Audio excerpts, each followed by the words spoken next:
Salvete. This video is on the third declension. These are your third declension notes. And in this video, I'll also sing the song to you the song by which you should remember the endings of the third declension. And the third declension is very different than the other two declensions. So first point I want to mention, even before writing down the endings here, is that when we did the first declension, most of the words in the third declension were feminine words, right? Most names, like Amelia, Julia in Latin, they belong to the first declension, Maria. Then in the second declension, we had two different categories, a category for masculine words and a category for neuter words. And it was all pretty clean. And with some very minor exceptions, like nauta is a masculine word, but it's in the first declension and functions like first declension words, taking on all their endings. But it's a masculine word, and we'll need to know genders of words in our next unit, which is on adjectives. For right now, it's just important to know what genders the different words are and kind of just how we can tell, but we're saving the why part for that next unit. The third declension has words of all the genders in it. And so part of the third declension will be, and this will be a separate video, how to tell them apart. That's not terribly hard, but there are a couple rules to learn and some exceptions to those rules for specific words that we just kind of have to remember. And so this video will just be on the endings, a little bit about third declension words generally speaking, and the song. Okay, so our model word is going to be lex legis. So model word, I'm just going to write that down here. Model is going to be lex legis. Now, typically with third declension words, they'll look a little bit alike, but not super alike. Our stem that we're going to write on most of these is going to come from our genitive singular. Our ending is is. Our ending is is in the genitive singular. All words that end in is in the genitive singular are in the third declension. Okay, but our nominative is really never going to have the stem. Our nominative is always going to look different than the rest, or very often going to look different from the rest, we'll say. So what we actually say for the nominative is various, because there are too many different possibilities to even say a rule. You might, when you learn enough third declension words, you might notice some patterns that, okay, some of them look the same, but but in general, when we're learning the endings of the third declension, we don't even bother saying anything. It's just various, okay? The rest of the words are going to take on the stem that we get from the genitive. So the rest of them are going to start with leg or ledge. In ecclesiastical pronunciation, it's ledge. Okay. And these are the endings. Various, is, e, m, a. Various, is, e, m, a. In the plural, it's going to be ace, ibus, ace, ibus. And this is the song. It's to the tune of Bingo.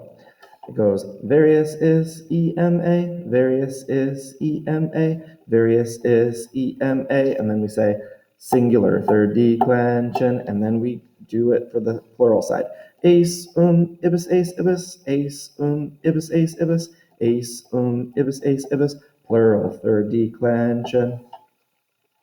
Now, what is typical of third declension words is that we recognize our derivative words in English. They tend to come from the actual stem. So all the rest of these, we don't tend to always know. It's not very intuitive to know what a word means from just looking at the nominative, unless you just know Latin really well. But so, for example, lex legis means law. It means law. And so we can recognize words like legislature, right? The governing body that makes laws, right? We don't call it the legislature, we call it the legislature. So, or we have the word legal, right? And so that G comes from the rest of these endings. And I'll just give you some other examples from your book. Take a look at the rest of the words in your book. Rex regis. Now, rex, it's common to know, for people to know that that means king, right? That's kind of an exception. People tend to know that one. But regis, we think of how regal a king looked, or we think of how of all the regalia, right? All the things that go along with being a king, the cape, the scepter, the crown, all the regalia. Dux ducis, not sure that either of those look too much like leader. Lux lucis, when something is elucidated, right? You can see it more clearly. Homo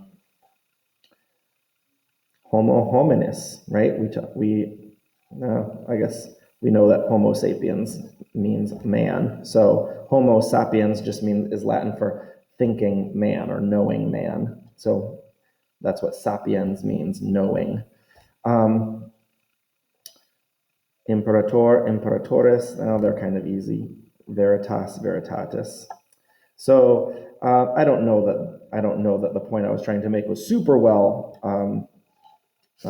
demonstrated by these particular words in this list, but there will be more third declension words coming up in future lists, and we'll keep revisiting that. Typically, for most words, it's easier to recognize derivative words from the genitive rather than from the nominative. Okay. That is your third declension. In the next video, we'll talk about how to recognize the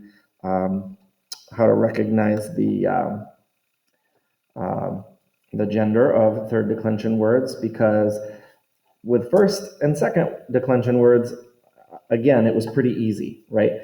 Just what category did it belong to? It belonged to this category. If it belonged to the first declension, it was a feminine word with very, very few exceptions. If it belonged to the second declension, does it have us or does it have in the nominative? And that there's no exceptions to that one, right? It was masculine or it's feminine. So it was very, very easy. There's a little bit more to it. I wouldn't call it hard, but there's a little bit more to it in the third declension. So I will not make a video on these. I will spend our last minute of this video just kind of walking you maybe through one, but I'm not going to give them its own video because by now you kind of know what to do, having gone through the first two declensions. You're given one of these words in one of the forms and just cross-reference it with this, right?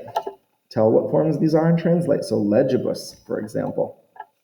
Well, it has to do with law, but it says legibus in two places. So you get to choose. Do you want to say that it's dative plural, or do you want to say that it's ablative plural? If you say that it's dative plural, then you're going to want to say to the laws or for the laws. I don't know.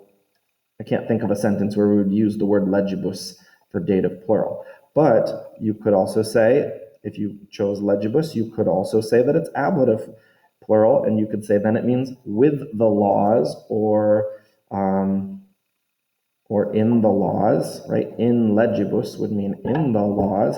Cum legibus would mean with the laws. And so just pick one, right? So you kind of know what to do for that. Let's do verbally a couple from exercise 32 as well. So lux veritatis. So these are two third declension words. So lux is the nominative. Okay, lux is light. So the light, and veritatis, this is tells us that it's a genitive. So it's going to mean of something. What is veritatis? Veritatis is the truth. So veritatis means of truth. So this is the light of truth. Lux veritatis means the light of truth. Rex regum, rex regum. Rex means the king, the nominative. Where is our ending? Our ending is the genitive plural. That means of something. So rex regum looks like it's two different versions of the same word. So it's the king of kings. Rex regum means the king of kings. Rex hominum means the king, but of something different. It's the same ending. It's the same genitive plural ending. So it's of the somethings. This is the king of men, rex hominum. And so, again, we're doing kind of the same things that we had done before.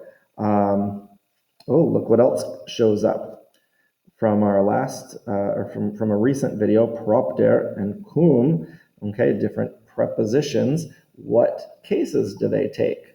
So if we forgot, we might want to, well, actually, we can tell what cases they take. Rege. Rege is already an ablative. Cum rege means with the king. Propter veritatem means on account of the truth. And propter takes the accusative. I guess we're reminded here, okay? On account of the truth. So some really good phrases we're able to do just from the short third declension video. All right, vale te discipuli.